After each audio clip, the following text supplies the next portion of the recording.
welcome back to the Stay Gold channel. Now doing a recent release here. Today we're going to be talking about Martin McDonagh's latest, greatest, Banshees of Inisherin. Colin Farrell and I can't remember his other name, Brendan Gleeson, reunited after In Bruges, Yeah. and they're back as buddies, sort of. Question mark? Yeah. Yeah. Yeah, I'm a huge fan of Martin McDonagh. I was really looking forward to this. I didn't watch any trailers or anything. I just saw that he had a movie coming out, and I was like, I have to see it. Hmm. So, I don't know. The first movie of his that I ever saw was actually Three Billboards, kind of like the mainstream one. Yeah. And then I went back and watched Seven Psychopaths, hilarious action. That one's crazy. It's fun. And then In Bruges, one of my favorites of his, and then now this one is now my favorite of his. So, Cool. yeah, it was a great time. What'd you think? Yeah. I had a great time too. The only McDonagh movies I've seen is In Bruges, which we started the first movie chest actually. It was one of the first picks because I needed to get on McDonagh's train. That's why I picked it, I remember. But yeah, this one I had a great time. I think this is a fantastic film. It is. McDonagh is a great writer and the filmmaking is great, but the writing is special, man. I mean, It is. McDonagh has a style and a voice, and yeah, I don't know. This one's a little more like calm and playful and peaceful overall, like compared to the one I've seen, which is In Bruges. I haven't seen Seven Psychopaths or Three Billboards yet, so I would like to. But In Bruges is a little more kooky storybook fairy tale. This one's just a little more calm and contained and brutal, savage, different ways. But I don't know. I had a great time in this movie. Yeah, it's a different spin on the In Bruges characters too, because Gleason in Bruges is the one who's like, oh, let's go look at the art and let's have a good time, and Colin Farrell is just like, yeah, fuck this. And in this one, he's the I'm a nice guy, and nice people is a good thing. And then Brendan Gleeson's like, yeah, well, nice people don't get remembered, so fuck off. Yeah, you're dim. Exactly. It's a good flip, and I don't know. I think they played both parts well. I think Colin Farrell, this is like his best performance. I was thinking the same. I was like, I think I'm going to make a little list of like my Oscar nominations or whatever at the end of the year for acting, but Colin Farrell is definitely going to make the list for this role because he killed it. You could tell how much fun he was having too. I think he's playing like the character that's dim. He's clearly a dim character, but he's like confounded at people thinking he's dim. And he's like playing all those layers of like he knows he's dim after a while in this movie, but he's like trying to wrestle with like what that means and like how he can live his life after knowing that kind of thing, and he nails that character. Like you can see like the levels in his like expressions and in his face change, and Gleason killed it. I think his character was a little more like easy and comfortable slightly to what he plays. But man, Farrell's like aging so nicely to like he's like growing into his age perfectly, and he's just embracing it all, it seems like. One of the best scenes was when he's talking to his sister about the dimmest person on the island, and they talk about Barry's character and I don't know his character in the movie. Was it Dominic? And he's like, and she's like, by a mile, and he's like, but only a mile. Who's the next? So I don't want to talk about this. Yeah. And then it's great how like they're sitting at the dinner table and Dominic's like, touche. And he's like, what is that? What does that mean? So like, it kind of dawns on him. So he is probably the dimmest person on the island. Oh my God. Yeah. That's great shit. Such clever writing in the simple stuff. And like, even when like Dominic's character first comes in, he's like, I found this thing. What do you reckon it's for? Hooking things that are far away, and then it just comes full circle in the end too. That's it. Like the characters here are naturally funny too. Like he just makes them ingrained as like comedic somehow, or like the interactions are always comedic because especially with Barry Kagan's character, he's like, that's the intro. I was like, what do you think the stick's for? Like grabbing things that are a stick's length away. Like it's like the writing is like musical, and like the characters feel it too, and that's so dark how it comes around at the end with that character. The way it worked, it was like, it was super funny, super lighthearted. You're getting to know these characters, and then you get to the part where he threatens him like, I will cut off my fingers for every time you speak to me or whatever. And he's like, you think he's going to do it? And I'm, as the audience member, of course, you're like, is He's he not. gonna do Yeah, it? he's not gonna do Yeah, that. he's not gonna do it. Yeah. He's just talking shit. Yeah. And then when you hear the thud, and I'm like, oh my god, that was a fucking finger, wasn't it? And you open the door, and it's like, oh my god. So that's Yeah. when it started going down the darker path, and it was just, I don't know. It was. I'm glad that it took that. Martin McDonagh took that choice to Yeah. actually go through with cutting off the fingers because that was the point that he wanted to get across. Yeah, I think I don't the know. It finger was. cutting I'm torn on. I think it's a great like setup and like execution of like Mm, following up to it, but I also think it's like a little bit too much of a stretch that this character is this stubborn to do it. But it's he writes these characters as being so stubborn that like they're going through changes and transformations. It's not like they're stagnant, but yeah. they're so stubborn that you know exactly what their like defined character traits are, and they're gonna live to those traits basically until the Yeah. end, where they've decided to be like a different person, kind of. You know what I'm saying? Yeah. So I had a little bit of like tug with being like, really, like all four fucking fingers. This man loves playing his fucking violin, like. But it's the message of the movie is like the sacrifice you give to like friendship and relationships, Yeah. and it all is like reflective in like those two characters' relationships. So it all Right. fits and it all works. It was just like a little bit of like he's as a writer is like trying to make his characters as stubborn as possible or as like unchanging as possible. Hmm. And I think he like felt how he needed to push Colin Farrell's character to like be more changing, and like Yeah. because of the stubbornness of Gleason's character. I don't know. Maybe I just read into that a little too much, but I No, don't no, know. I completely understand the gripes. Mm. I just feel like, I mean, he got to what he wanted, which was he wrote a song Yeah, and he taught the song to those chitlins. So that's like true. his name will be It's remembered. done. So like he successfully did that while also successfully making his point. Like, hey, I told you, don't cross the line. Mhm. And, he crossed the line. So yeah, so that's why it worked for me, just because he still fulfilled. Like he finished his song, and then Colin meets him, and he's like, "Hey, so will I meet you at the bar?" And he's doesn't really say anything. He's like, "Okay, I'll get you a beer," and he Yeah. leaves. And then you just see the dog pull the shears away, and it's like, "Oh no, oh he did it." Yeah. But he finished his song, so it's kind of like, He did yeah, he's, achieve, I he's more guess, willing, the ultimate goal or whatever. right? And I really liked the little checkpoints you got with Gleason's character with the priest.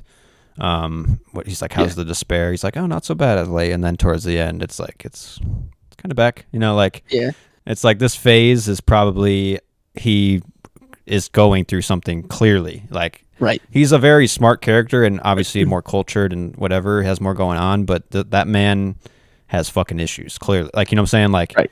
and that's what Colin Farrell's character is trying to tell him is like, you're clearly a man. Like, I have 10 fingers. Like, what's your finger count to show your sanity or whatever he said? Like, Right. oh, 9. Yeah. Because nine's the number. Like, so it's, I don't know. It's a great push and pull for these two characters. And like, to me, it was just like a heartbreaking, like savage breakup story.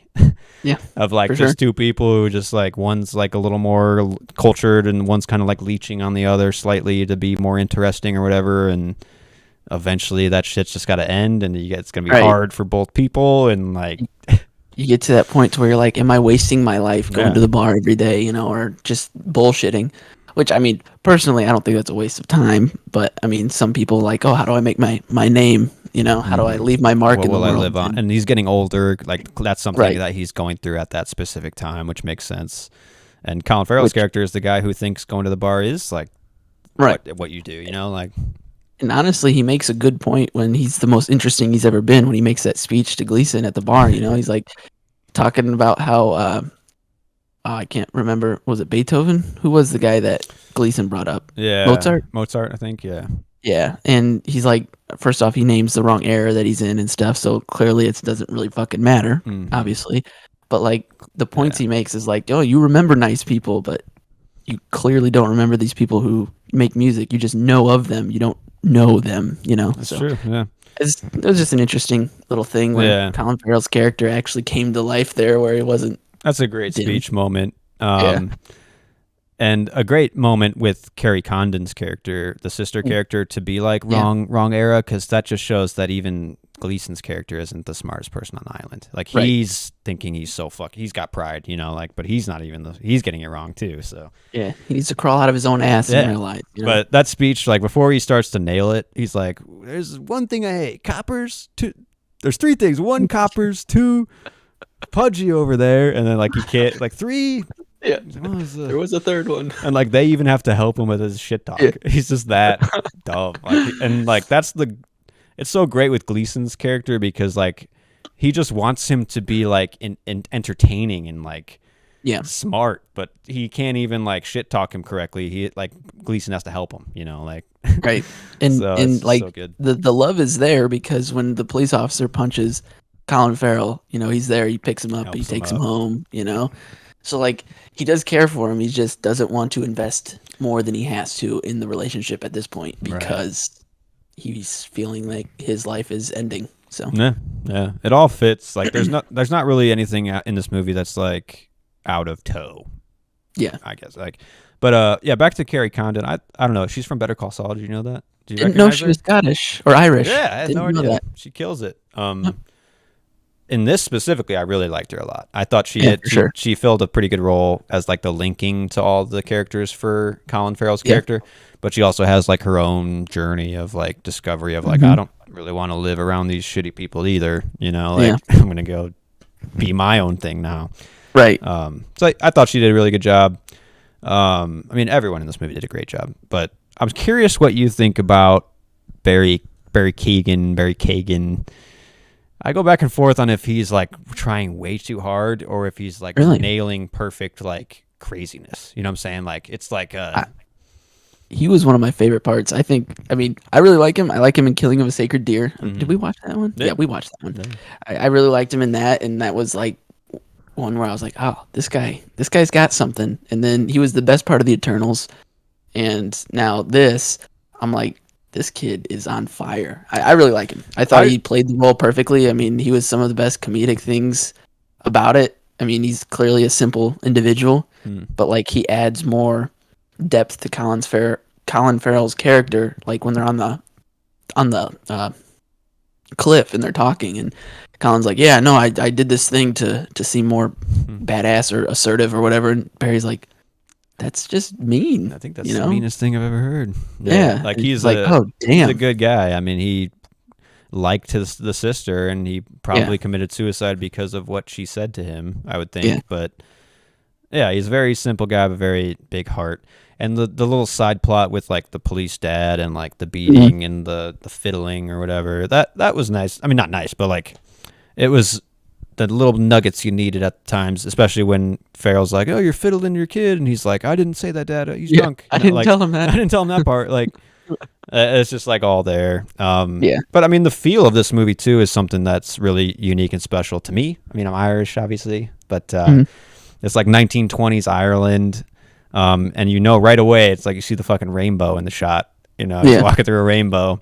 And it gets darker and grimmer from there, so it makes sense. Like that's the shining moment where they're still friends in his eyes, But I thought it was like beautiful landscapes for Ireland too. A lot of like browns and grays and greens and stuff like that. But I don't know, very picturesque, kind of a little somber, obviously. But I really enjoyed the time period of the Ireland, like the 1920s Ireland, where everybody's like kind of like out maneuvering each other through like culture and flexing like sophistication when there's nothing to do in the fucking islands of Ireland, like I don't know, the setting did a lot of like legwork for entertainment for me too. You could set this story anytime, right? Yeah, and he said it here for a reason because it's a little more fun.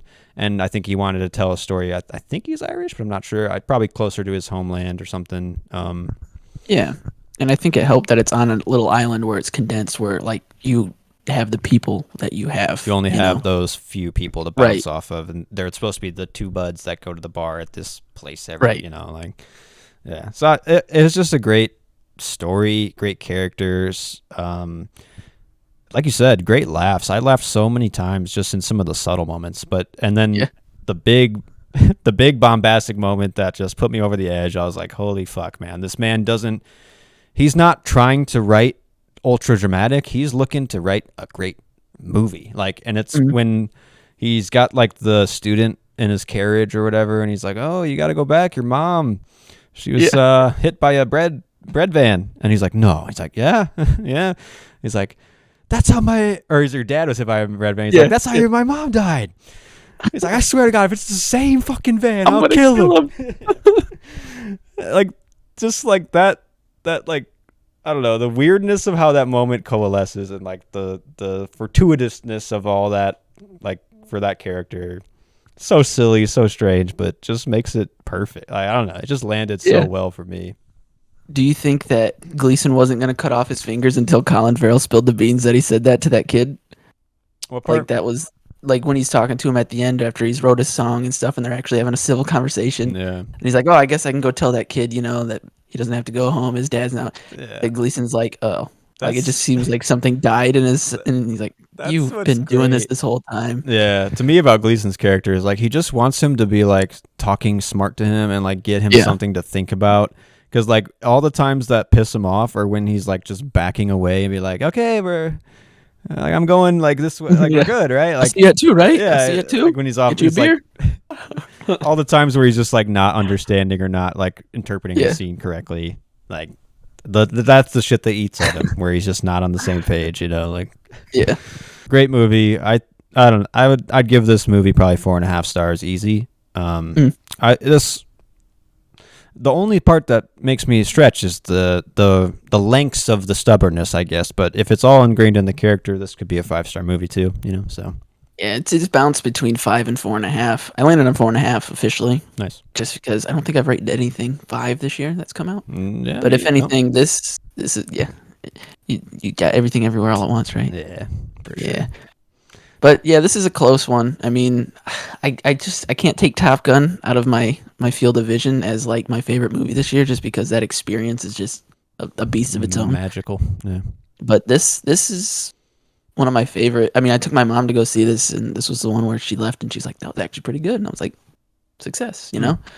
So it was just a another fun theater experience to have. It's just like a not necessarily a wholesome movie, but in its own right, it kind of was wholesome. Like, I don't know. yeah, it is kind of. That's just like strange. Is like Colin Farrell's character is so filled with heart that you feel, Right. I don't know, attached and like emotional and good at the end of it all, but so bad. Yeah, it's just Yeah. it's a great mix of like everything you need, comedy, drama, perfect. Like, yeah, McDonagh, Great man, blend. he's got skills. I think you should check out Seven Psychopaths. That Mm. one's a little more wilder, It is but in the chest, so if it comes up, that might it's be one of my first picks it's here. it's a blast. I really like it. It's super funny. I mean, it's out there in terms of the premise, but I Mhm. don't know, it's a lot of fun. Yeah. Three Billboards is more grounded, but this, yeah, Yeah, I will so good see McDonagh. I'll see anything McDonagh does now. for This is sure, the first one I saw in theaters. I'm glad I did, and I'll be around. So for sure, definitely. stick around, and we'll see what comes out soon. Probably talk about that too. So, Yeah, all right, stay gold. stay cool, guys.